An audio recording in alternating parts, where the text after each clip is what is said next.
This is the Chapter 12 lecture on trace minerals. This will be a pretty quick one. The trace minerals are listed here. They're required in small amounts, and because of that, they're difficult to study. They're hard to remove from the diet completely, and bioavailability is a concern. We're going to focus mostly on iron, although we'll review the others. Iron is really interesting. It is the most common deficiency globally, and deficiency will impact a lot of your patients, so we need to understand it well. Hemoglobin is the iron-containing component of the blood. And when we talk about forms of dietary iron, heme iron is the iron found in animal products. So remember, if it has blood, it has heme iron, and non-heme iron is found in plant products and iron cookware, by the way. Heme iron is more efficiently absorbed, though the absorption of iron is fairly limited, but heme iron is better absorbed than non-heme. The forms of iron in the body is very good at holding on to iron. Very little is lost. The major loss of iron is through blood. And when you don't meet your need for iron, and the need would be greater for those losing blood, that's why women premenopausally are at greater risk. They eat fewer calories than men, lose more iron, and therefore it sets them up for a challenging situation. The progression of iron deficiency goes through stages. First, you deplete your stores. Next, your plasma iron, and finally, the iron in the red blood cells. And that last stage is when you develop iron deficiency anemia. It is a microcytic hypochromic anemia, small cells, light color. Again, very, very common. It's estimated that as much as 80% of the world's population may be iron deficient. 30% suffer from iron deficiency anemia. There are a number of different risk factors. Of course, blood loss is one, which makes women of childbearing age more prone to iron deficiency anemia. We also see this, however, in infants and children.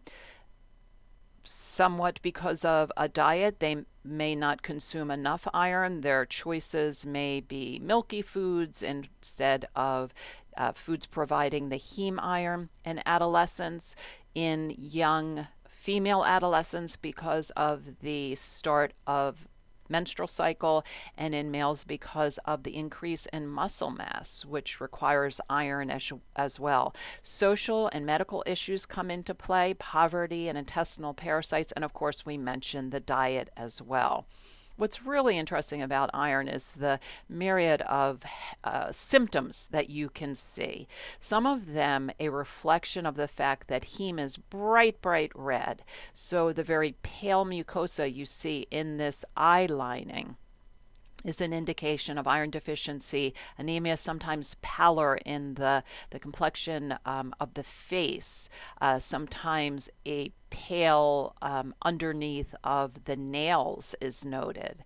But all of these symptoms have been noted in iron deficiency anemia: being tired, having headaches, your immune system being impacted, catching every cold and flu.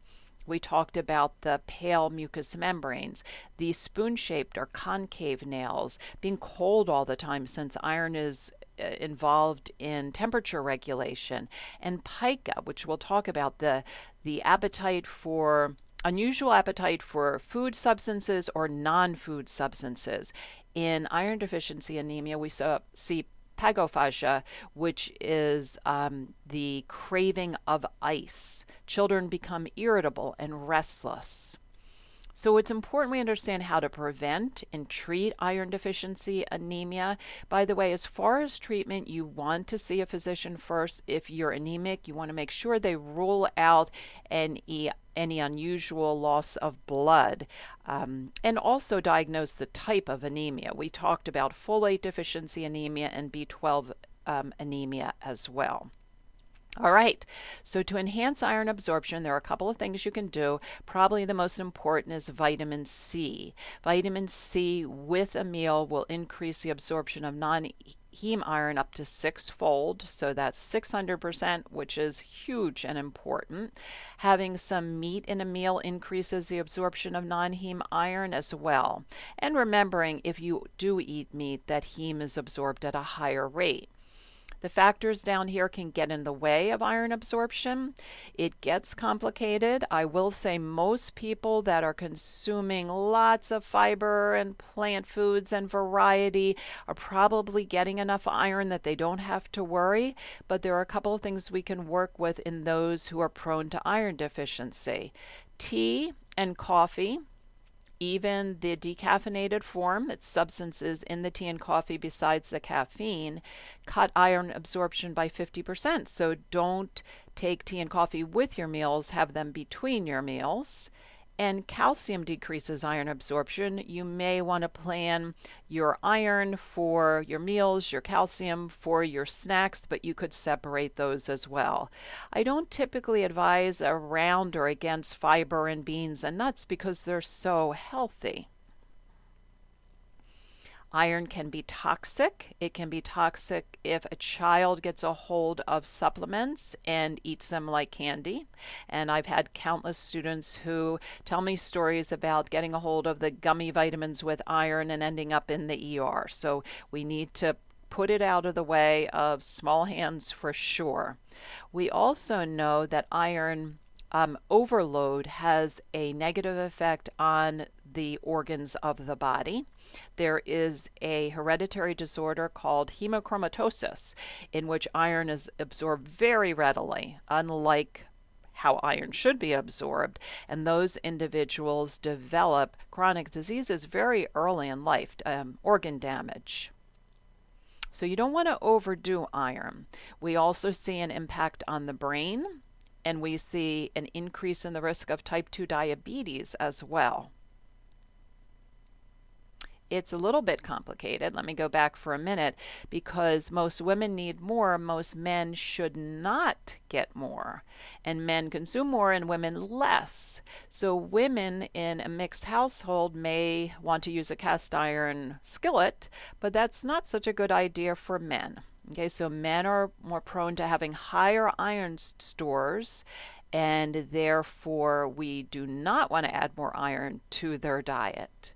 We also need to be certain that women and men take separate multivitamins if they do take multivitamins, because women's have iron and a good bit of it, men's have none.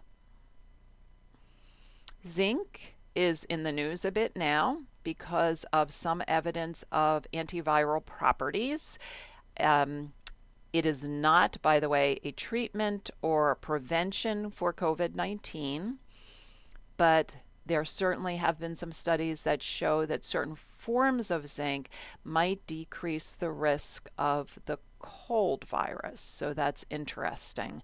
Something like a lozenge that you suck on, and it has been shown to decrease the impact of the cold virus. Copper. Zinc can decrease the bioavailability of copper. This is one of the reasons that dietitians typically advise against taking single nutrient supplements. Manganese. Okay, and several of these minerals are also important in antioxidant functions as well. Selenium.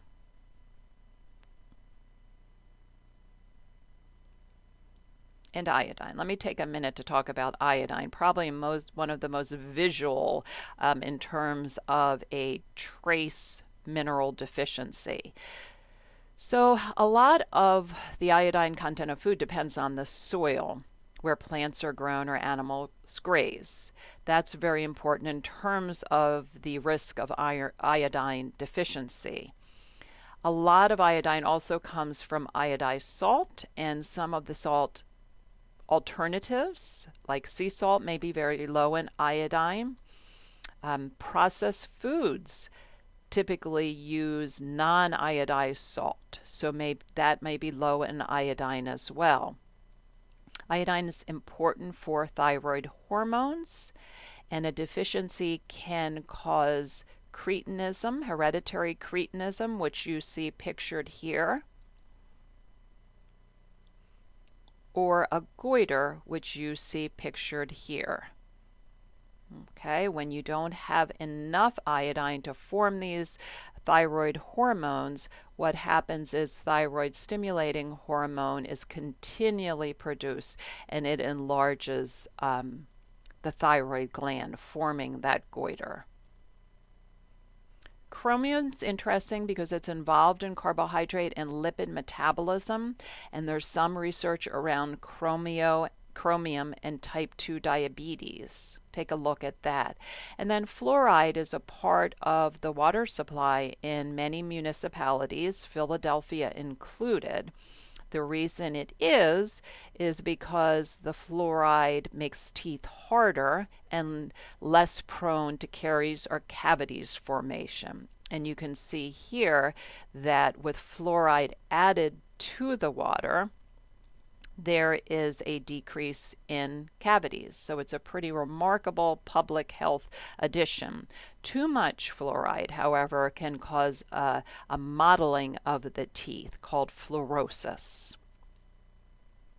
And finally, a little bit of a focus on dietary supplements. Dietary supplements covers a whole range of things, not only your multivitamins, your vitamins, your minerals, but also herbals and sports nutrition products, etc. They must be labeled with a standard label, but they're not strictly regulated. So what happens is this sets up the consumer for a buyer beware type market. You really, really need to do your research and click into a couple of these informational links for sure.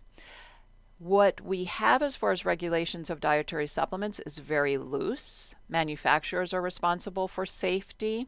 Supplements don't have to be pre-approved by the FDA before being marketed. And if problems arise, the FDA has to prove the supplement caused it before it can remove the product from the market.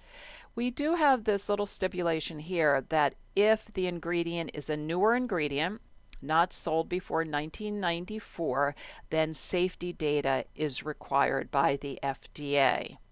So this leaves us, as I mentioned, in a buyer beware market. What can we do?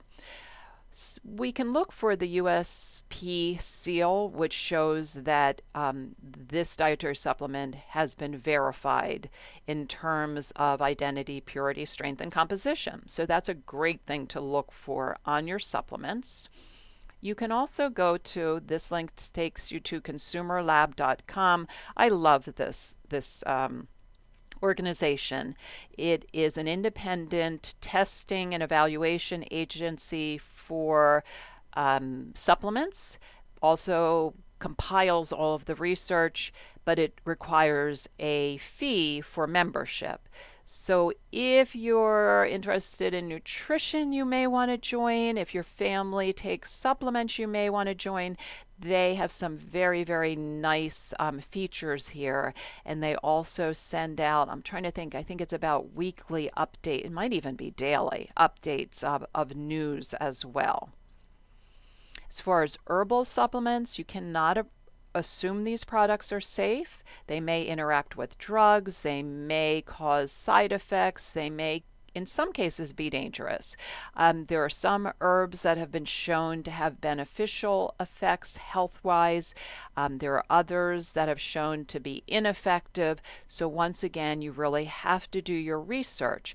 Keep in mind that even though these are considered natural, plant-based, they have bioactive substances just like pharmaceutical agents do. So you do have to be cautious with their use.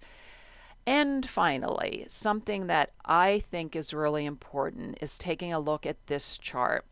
Very often, some dietitians, but people line up in the corner of no one needs a vitamin supplement. Why would you need it? Just eat food. And that's a very nice thought, but hopefully the unit for homework put a spotlight on whether that's true or not for your particular case. It depends on the individual, it depends on conditions, and it depends on the diet as well. So there are individuals that fit into any of these groups who might do well by having a multivitamin supplement on a regular basis. It does not in any way replace a healthy diet. All that a vitamin supplement will do is give you a little bit of a backup, in terms of vitamins and minerals. It won't provide every other part of that diet that's necessary. So it won't replace a healthy diet. However, dieters consuming less than 1,200 calories might do well to take one. It's hard to meet your vitamin and mineral needs. And read down this list: vegans, people who eliminate dairy foods, infants and children. You can see the reasons here: young women, pregnant women, older adults, individuals with dark skin, individuals with restricted diets. It's quite an extensive list. So at the end of your homework, you're asked, should you consider a multivitamin? There's not a right or wrong answer to that, except if after changes, or you indicate those changes you made aren't practical for you, okay?